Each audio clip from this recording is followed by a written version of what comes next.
Are you a new substitute teacher wondering, how the heck do I manage students and how do I get them to listen to me? Well, you are in the right place. So let's get started.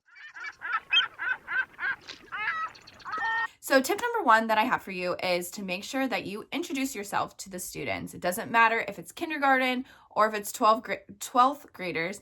Always introduce yourself and show them that smile and make sure that they feel welcome and safe and that you are a nice person to be with for the day, because you are their teacher, and it's just really important that they know that they are safe in your hands. Along with that, you should set the tone for the day and set expectations.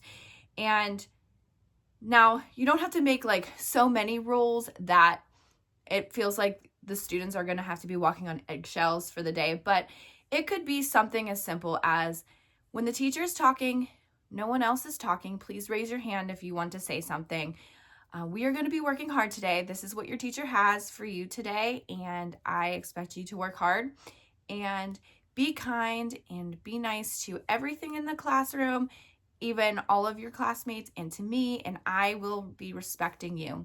Something along those lines. Something that it's like easy, you know we can do it. Humans can do it because students are humans and they make mistakes and sometimes they just don't listen. But, you know. And with the expectations, make sure that you are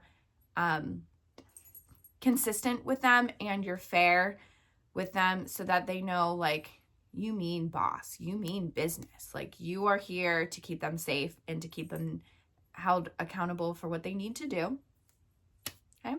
Number 2 is make sure you are prepared with extra activities. So you don't necessarily need to do this if you don't want to. I was someone that didn't do this, but you could make a binder that, it doesn't have to be a binder.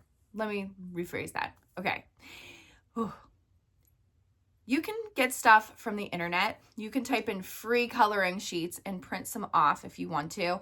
There's a website called Teachers Pay Teachers, and it's a free account. And some things you do have to pay for, others they are free. And say you knew you were in 3rd grade science, and so you just found a worksheet, printed it off, and then you're good to go. And you can ask the secretary to copy them for you so that you have enough for the day. You can do different games with the students if there's time at the end of the day. Because sometimes what happens is a teacher, this happened to me a lot in middle and high school, where they would be like, they're just finishing their packet. Well, half of them finish the packet the day that the teacher gave them. And so they just talk, and then they're on their phones, and it's just like, why didn't you just give them more work? you know? So if you have some things up your sleeve, that would be absolutely perfect. And I can link the Teacher Pay Teachers link in the description below. But going off of what I was saying before, making a binder, one of my friends did this, and she subbed K through 12, and she loved every single grade. So for her, she just didn't have much of a preference. So what she did is she got a binder and 12 dividers, and she went on to Teachers Pay Teachers and found random things here and there, and found like, okay, this is a kindergarten worksheet, and then 1st grade math, 2nd grade math, and then like she also had them divided different subjects, so that when she did have a day where she needed a filler, she'd go to that grade, go to a subject, or just a random miscellaneous one of coloring, let's say, crossword puzzles, whatever. And she would go to the secretary and say, hey, do you mind copying this 25 times? And she always had a resource. She brought it with her every single day. So that is an option. I think it's a lot of hard work. So to me, that would be something I would be doing in August before the school starts, but more power to you if you'd like to do that. Number 3 is behavior management strategies. So this is where I think it's hard to tell you what to do, because we are all different. We all have different personalities, and class management can be however you would like it to be.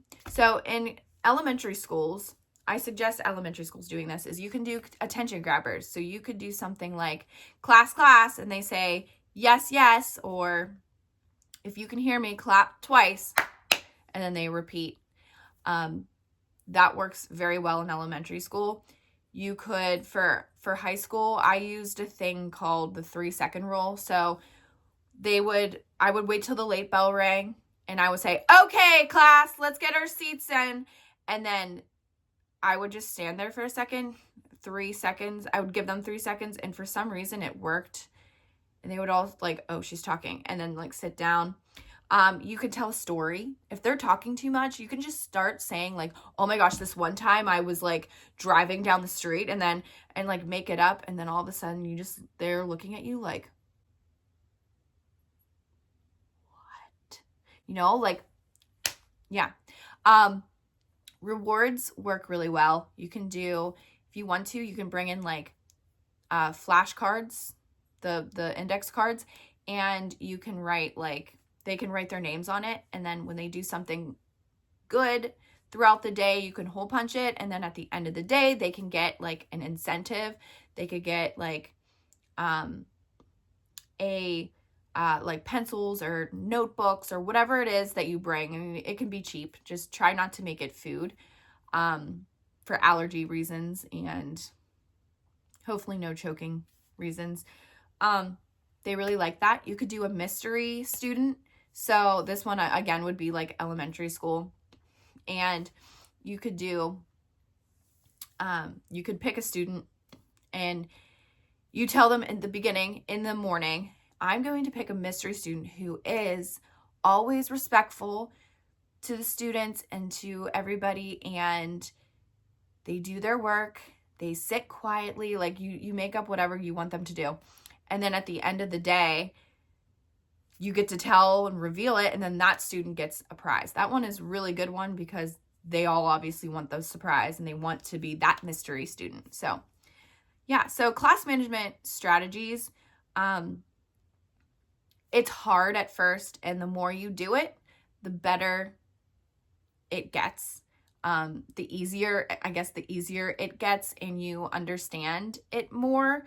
It's more based on experience, in my opinion, than it is like anything else. Number 4 is to actively monitor. So another term that you might hear me say in other videos is use your proximity. So being close to the students, like walking around. A lot of the times now, students have technology.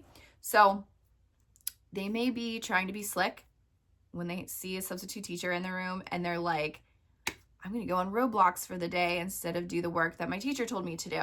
So if you're walking around the room, you will catch that, and you can just kindly remind them to do their work, and you can stand there. You don't have to be like hovering over top of them, but standing back a little, giving them their personal space, and just being there will help them like do their work, because it's like, oh, she's standing here and I can't do anything about it. So that's a good one to keep in mind as well. And the last one that I have for you is to praise the good. So you are going to have really bad days and you are going to have really good days. And both days, it's important that you praise what is good within the classroom. So you had little Alexa who sat down quietly, crisscross applesauce, and she waited for the next direction. You can say, Alexa, thank you so much for sitting in crisscross applesauce and waiting for my directions. You could say that. If you have older kids and you told them not to be on their cell phones and they listened, you can say, hey guys, like, I just want to praise you and thank you so much for not using your cell phones during class today. That is huge.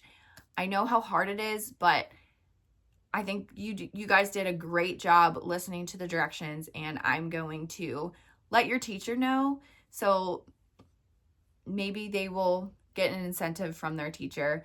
You can also, like, if you praise them 15 minutes before class ends, but you kind of can see that the high school, middle school students are done with whatever that they have, then you can give them that time to themselves as well. That's another incentive one. Kind of went backwards. But yeah, so make sure you praise the good. And always look at what went well with the class as well for yourself and for your mental well-being, because on the days that it's really hard, you are just going to be thinking about that kid was terrible. That kid called me this name. That kid did this, and I'm going to get fired. And it spirals. And then the next time you go to school, you think about that. And that's not really what you want to think about. So I would just say have gratitude, write 3 things down after that class period or the day if you're in elementary school, and just say like, this went really well. And then that'll help you to keep going. So as I said before, I know that class management is difficult. And again, it is something that you need to experience. And the more you do it, the better that you get at it. And so here I have linked my playlist to class management, where you can pick the levels that you like to work with specifics of those grade levels. I will see you in the next video.